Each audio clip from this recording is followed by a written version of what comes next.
Hello दोस्तों, कैसे हैं आप लोग। तमाम लोगों का सवाल था कि यूपी ट्रिपल एस सी पेट का जो हमने फॉर्म भरा उसमें हमारा पेमेंट कट गया, फॉर्म नहीं खुल रहा है। और कई लोगों का ये भी सवाल था कि पेमेंट तो कट गया, फॉर्म नहीं खुल रहा है और हमारा पैसा भी रिफंड नहीं हुआ, और कैसे हमारा पैसा रिफंड होगा। इन सभी के बारे में आज बात करेंगे। अगर अभी तक आपने चैनल को सब्सक्राइब नहीं किया तो लाइक एंड सब्सक्राइब कर दीजिए। हम आपको एक ऐसी तरकीब बताएंगे, ऐसा तरीका बताएंगे जिससे 100% आपका पेमेंट जो कटा हुआ है वो आपको वापस मिल जाएगा। लेकिन चलते चलते आपको एक इम्पॉर्टेंट बात हम बता दें कि अगर आपने फर्स्ट बार पेमेंट किया और पेमेंट फेल हो गया आपका, और बैलेंस आपका या पैसा आपका कट गया, उसके बाद दोबारा भी आप पेमेंट करते हैं और पेमेंट फेल हो जाता है, तो फर्स्ट बार जब आप पेमेंट करेंगे तो 24 से 48 घंटे का टाइम लगता है, उसमें पेमेंट वापस आ जाता है। और नहीं आता है तो उसका कंप्लेंट कैसे फाइल करते हैं ये भी आपको बताएंगे, जिससे 100% आपका पैसा रिफंड आ जाएगा। लेकिन अगर इसके बाद आप दूसरी बार फिर पेमेंट कर देते हैं और उसके बाद आपका बैलेंस कट जाता है तो आपको 7 से 10 दिन का समय लग सकता है उसमें पता लगाने में। इसी वजह से जब आपका पहली बार कटे पेमेंट, तो आप इस चीज़ का ख्याल रखें कि पहली बार जैसे ही आपका पेमेंट कटता है वैसे ही आप पहले डबल वेरिफिकेशन करें। अगर वहाँ से आपका फॉर्म नहीं खुलता है तो आप हमारे बताए हुए वीडियो में जैसे मैं बता रहा हूँ वैसे जाके, और आपको एक लेटर भी दे दूंगा जैसे लिखा जाता है, और एक उसको लिख के आप कंप्लेन अपना फाइल कर दीजिएगा। उसके बाद देखिएगा आपका पैसा जितनी जल्दी हो सकेगा रिफंड आ जाएगा। अगर अभी तक आप वीडियो में आखिरी तक बने रहें और एक एक स्टेप देखिए, वीडियो को स्किप मत करिएगा, क्योंकि स्किप करेंगे तो कोई इंपॉर्टेंट चीज़ छूट जाएगी जिससे आपका नुकसान हो सकता है और आप कंप्लेन जो फाइल करेंगे वो भी नहीं होगा। तो चलिए चलते हैं वीडियो में। सबसे पहले हम यूपी ट्रिपल एससी की वेबसाइट पर जाएंगे। वेबसाइट पे जाने के बाद क्लिक करेंगे उस पे, और क्लिक करने के बाद आप देखे होंगे यहाँ पे आ जाता है एप्लीकेशन फ़्री डिपॉज़िट जो है। पहले इस पे आप क्लिक करिएगा फ़्री डिपॉज़िट का। तो यहाँ से क्या होगा, डबल वेरिफिकेशन होगा। यहाँ से आपको मालूम पड़ जाएगा आपकी फ़ीस अगर जमा हुई होगी तो फॉर्म डाउनलोड हो गया होगा, नहीं जमा होगी तो फॉर्म नहीं डाउनलोड होगा। लेकिन कई लोग यहाँ भी सब अप्लाई कर दिए। तब सबसे पहले एक बार हम बैक हो जाएंगे, उसके बाद यूपीएससी वेबसाइट पे जाएंगे। ऐसा आपके पास खुल के आ गया, यहाँ पे आ जाएगा गो टू होम।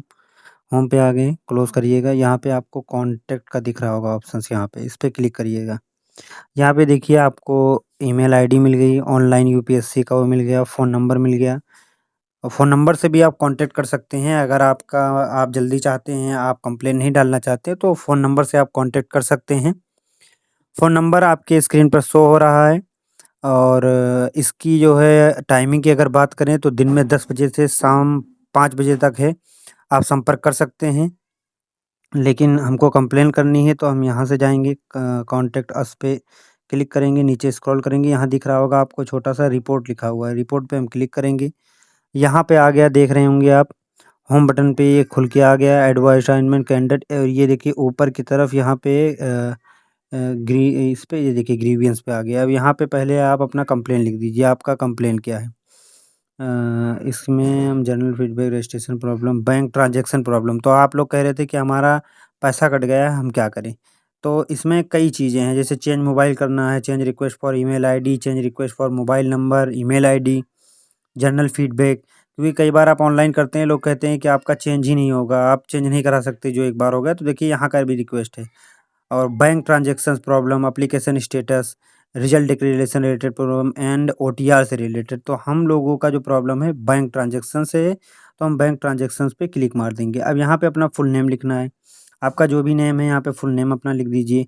और यहाँ पे आप रजिस्ट्रेशन नंबर लिख दीजिए, आपका रजिस्ट्रेशन नंबर मिला होगा, रजिस्ट्रेशन नंबर डाल दीजिए। यहाँ पे अपना डेट ऑफ बर्थ, आपका जो भी डेट ऑफ बर्थ है वो डे और मंथ और ईयर के उसमें डालना है।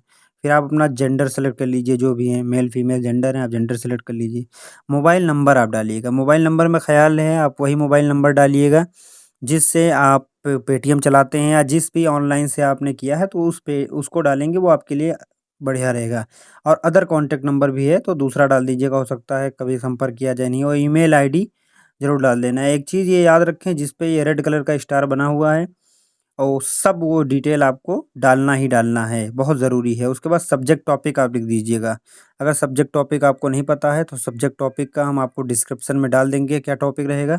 आप डिस्क्रिप्शन से लेकर उसको, और उसमें जो आपका नंबर है वो सब एडिट कर लीजिएगा और उसी को पेस्ट कर दीजिएगा। Subject topic and your suggestions queries problem, inter your suggestion queries. तो आपकी जो भी सजेशन है और जो भी आपका मतलब दिक्कत है कि हमने किया और हमारा 48 घंटे हो गया नहीं आया, वो सबको आप डाल देना। उसके बाद यहाँ पे इंटर वेरिफिकेशन आ गया, जो आपका वेरिफिकेशन कोड है उसको यहाँ पे आप फिल कर दीजिए। और ये हमने फिल कर दिया। अब हम आगे बढ़ते हैं। एक बार आपको और बता दें कि रजिस्ट्रेशन नंबर कहाँ से आपको मिलेगा, तो जब आपने फॉर्म को पूरा फिल कर लिया होगा और पेमेंट आपका बचा होगा, वहीं पे आपका रजिस्ट्रेशन नंबर आएगा ऊपर लिख के, उसी को यहाँ पे पेस्ट कर दीजिएगा। हमने सभी डिटेल को भर दिया है और जो भी इनका टाइप ऑफ सजेशंस था और सब्जेक्ट टॉपिक था, दोनों को कंप्लीट करके अब हम सबमिट करेंगे। दोस्तों, हमने सभी डिटेल्स को अपने फिल किया, फिल करने के बाद हमने सबमिट किया। क्योंकि हमारा पेमेंट हो चुका है, इस वजह से यहाँ सबमिशन ले ही नहीं रहा है। आपका पेमेंट नहीं होगा, आपका तुरंत यहाँ से जैसे सबमिट करेंगे, तुरंत आपका सबमिट हो जाएगा। आगे जो भी डिटेल होगी वो भी आ जाएगी। और जब भी कंप्लेन दर्ज करिएगा, आपके पास ग्रीवियर रेसिडेंशियल्स रहना चाहिए और आपका पेमेंट जो स्टेटमेंट है वो रहना चाहिए।